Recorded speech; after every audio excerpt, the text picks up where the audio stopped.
అట్లాగే రైతు భరోసా మేము రాగానే 7,625 కోట్ల రూపాయలు వేసాం.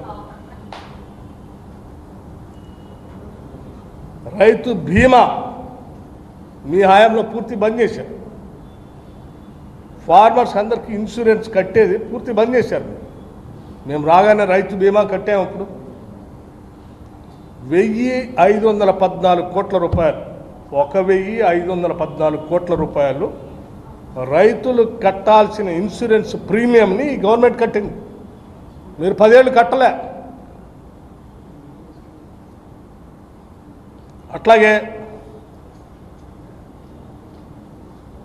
మీరు 10 ఏళ్ళు మైక్రో ఇరిగేషన్ సంబంధించి పూర్తిగా బంద్ చేశారు. సబ్సిడీ డ్రిప్ ఇరిగేషన్ లాంటి మేము 55 కోట్ల రూపాయలు మైక్రో ఇరిగేషన్కి డబ్బులు అలాట్ చేశాం, ఇచ్చాం, ఖర్చు పెట్టాం. National mission on edible oils కింద ఆయిల్ పామ్కి 40 కోట్ల రూపాయలు రిలీజ్ చేశాం. సీడ్స్ ఫార్మర్స్కి ఇచ్చేది మీరు చేయలేదు, 36 కోట్ల రూపాయలు రిలీజ్ చేశాం. విత్తనాలు మొత్తం 29,888, అంటే నియరింగ్ అబౌట్ 30,000 crores, 30,000 కోట్ల రూపాయలు ఈ రాష్ట్రంలో ఉన్న రైతులకి. ఏది నేను చెప్పే బోనస్ కింద ఇచ్చిన డబ్బులు అవి కాకుండా రైతుల కోసం మేము డిసెంబర్ నుంచి ఈనాటి వరకు నియరింగ్ అబౌట్ 30,000 కోట్ల రూపాయలు వారికి నేరుగా ఖర్చు పెట్టాం, ఇచ్చాం క్యాష్. అట్లాగే ఇది నేను వీటితో పాటు ఇంకా చేసినవి కూడా వ్యవసాయ పంపు సెట్లకు సంబంధించి ప్రతి నెల రోజు మేము సబ్సిడీ అమౌంట్ కడతా ఉన్నాం.